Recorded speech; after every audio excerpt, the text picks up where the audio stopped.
An aircraft radar can't see. A jet so fast it operates at the edge of space. Weapons so advanced they sound impossible. This is not science fiction. This is Lockheed Martin, the company that has been shaping modern warfare for over 70 years. Most people have never heard of them, but Lockheed Martin touches your life every single day. They do not make products you can buy. They make the F-35 fighter jet, the most expensive weapons program in human history, at over $1.7 trillion. They build missile defense systems protecting entire continents. They operate satellites that make your GPS work. This single corporation pulls in over $60 billion a year, almost entirely from government contracts. They employ over 120,000 people across 500 facilities worldwide. But here is what makes them truly different. They do not just build weapons, they build the future. And that future started in a tiny garage in 1912, when two brothers made a decision that would eventually change warfare forever. Alan and Malcolm Lougheed, spelled L-O-U-G-H-H-E-A-D and pronounced Lockheed, built their first seaplane in San Francisco with basically no money and a lot of nerve. The company nearly died multiple times in those early years. They went bankrupt in 1921. But they came back in 1926, and this time they had something special, a brilliant young engineer named Clarence Kelly Johnson. In 1937, Lockheed was struggling again, barely surviving.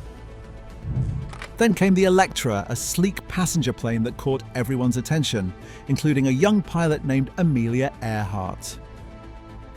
When she disappeared over the Pacific in her Lockheed Electra in 1937, it was tragic, but it also proved these planes could fly anywhere. World War II changed everything. Suddenly the government needed planes, lots of them, and they needed them fast. Lockheed delivered the P-38 Lightning, a fighter so distinctive with its twin booms that it became legendary. But the real transformation came after the war, when Kelly Johnson created something that still sounds like myth even today. 1943.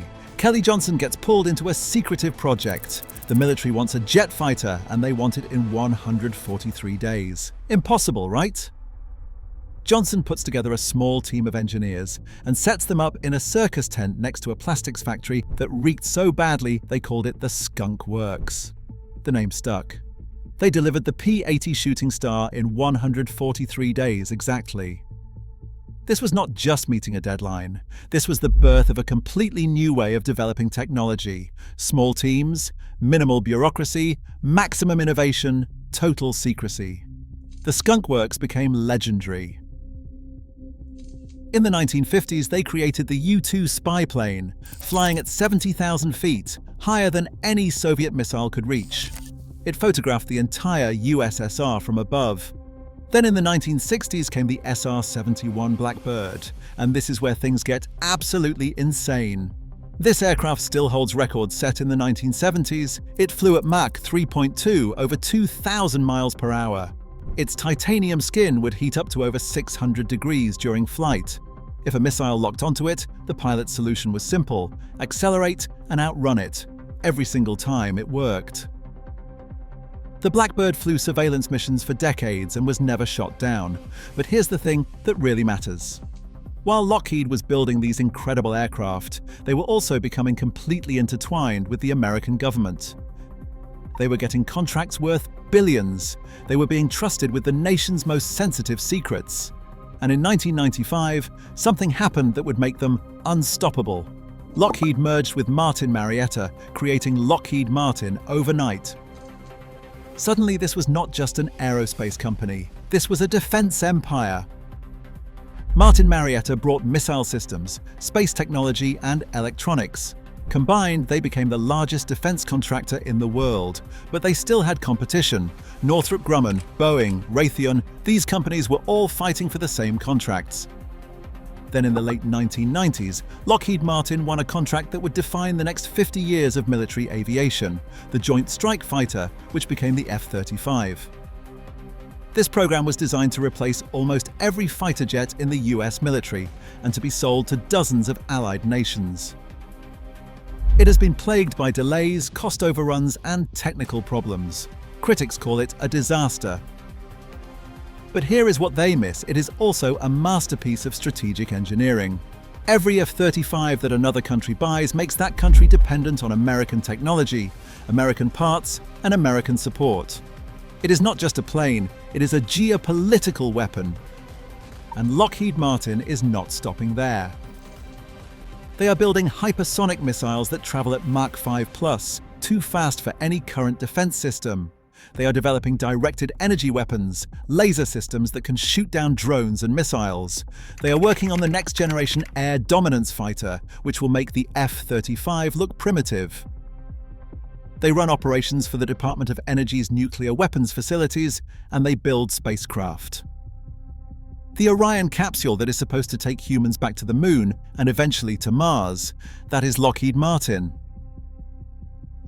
So what does all this actually mean? It means one company has become so central to American and Allied military power that it is almost impossible to separate them from national security itself. They know secrets that elected officials do not know. They build weapons that cannot be discussed publicly. When the Pentagon needs something impossible, they call Lockheed Martin. But this concentration of power creates serious questions. This is a private corporation driven by profit, building the tools of war, with access to classified technology that could reshape global power. They spend millions on lobbying every year. Former military officers join their board. The revolving door between Lockheed Martin and the Pentagon is well documented. Some see this as corruption, others see it as necessary expertise. What's undeniable is this: Lockheed Martin represents the ultimate fusion of American corporate power and military might. They have gone from a garage startup to a company that literally shapes the future of warfare. And here is the final twist. Everything I have told you is public knowledge. Imagine what they are building in secret right now. The next time you see a fighter jet screaming overhead or hear about a successful missile defense test, there is a very good chance Lockheed Martin built it. They are not just a defense contractor, they are the invisible hand behind American air superiority and a huge part of the modern military-industrial complex that President Eisenhower warned us about back in 1961. If you found this fascinating, hit subscribe for more stories about the companies and technologies that shape our world from the shadows.